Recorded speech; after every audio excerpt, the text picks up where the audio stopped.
उद्धव आणि राज ठाकरेंच्या उपस्थितीमध्ये 5 जुलैला होणार विजयी मेळावा। राज ठाकरेंची घोषणा, पक्षीय लेबल नको, सावध भूमिका।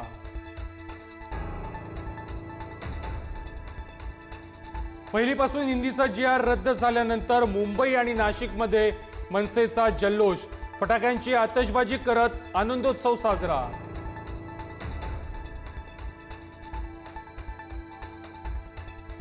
पावसाळी अधिवेशनाच्या पहिल्या दिवशी सत्ताधारी आणि विरोधक आक्रमक। शिंदेच्या शिवसेनेच्या आमदारांचं विधान भवन पायऱ्यांवरती उद्धव ठाकरेंविरोधात आंदोलन, तर विरोधकांचंही आंदोलन।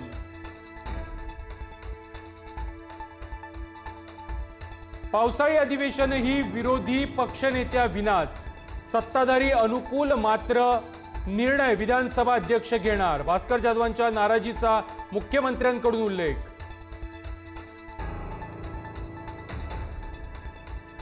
पावसाळी अधिवेशनामध्ये 57,509 कोटींच्या पुरवणी मागण्या सादर। नाशिक त्र्यंबकेश्वर कुंभमेळ्यासाठी 1,000 कोटी, तर मुंबई मेट्रो प्रकल्पांसाठी 2,240 कोटींची तरतूद। पक्ष कार्यालयाच्या विचारणेसाठी ठाकरे शिवसेनेच्या आमदारांनी घेतली विधानसभा अध्यक्षांची भेट। मोठी जागा उपलब्ध करून देण्याचे राहुल नार्वेकरांचे आदेश। महाविकास आघाडीला संजीवनी देण्याच्या प्रयत्नांना वेग। विधान भवनातील कामकाजानंतर उद्धव ठाकरे घेणार शरद पवारांची भेट। राज्य महिला आयोगाकडून रिक्त पदांवरती नियुक्ती, आयोगाला अखेर जाग। रिक्त 17 पदांवरती कर्मचारी भरती। वैष्णवी हगवणे आत्महत्या प्रकरणानंतर आयोगाच्या ढिसाळ कारभारावरती टीका।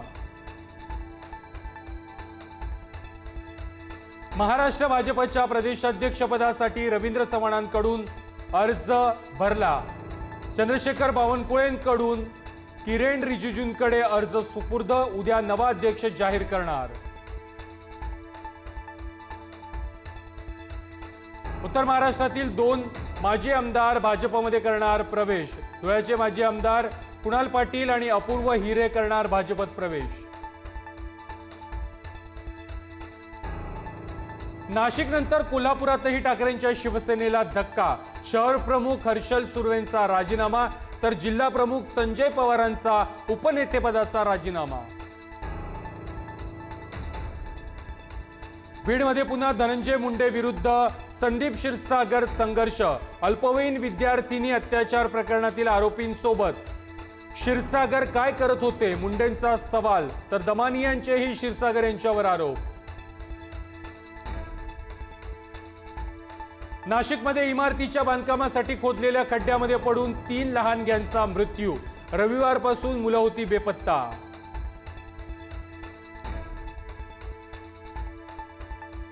तेलंगणाच्या संगारेड्डीमध्ये केमिकल फॅक्टरीमध्ये भीषण स्फोट, 12 कामगारांचा मृत्यू, 20हून अधिक जखमी। रिएक्टरमधील स्फोटानंतर कामगार 100 मीटर अंतरावर फेकले गेले। पुणे, सातारा, रत्नागिरीला आज पावसाचा ऑरेंज अलर्ट। पश्चिम महाराष्ट्रासह कोकणात मुसळधार पावसाची शक्यता।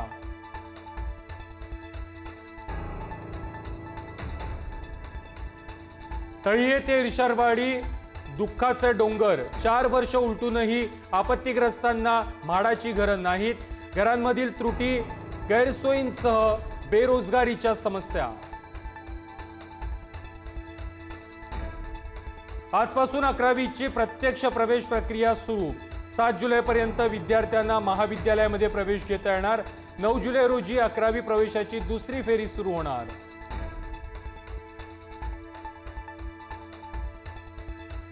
कल्याण डोंबिवली शहराचा पाणीपुरवठा उद्या सकाळी 9 ते 4 दरम्यान राहणार बंद।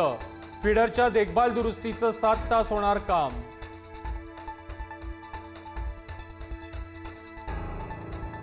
मुंबई गणेश उत्सवातील 20 फुटांवरील मूर्तीच्या विसर्जनाबाबत आज उच्च न्यायालयामध्ये महत्त्वाची सुनावणी।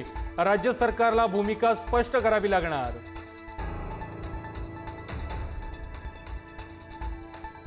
संत ज्ञानेश्वर महाराजांचा पालखी सोहळा आज बरड गावातून नातेपुतेकडे मार्गस्थ। तुकाराम महाराजांचा पालखी सोहळा सराटी गावामध्ये विसावणार। पंढरपूरच्या विठ्ठल रुक्मिणी मंदिरातील VIP दर्शन बंद। पुढारी न्यूजच्या बातमीचा दणका, जिल्हाधिकाऱ्यांनी दिले आदेश।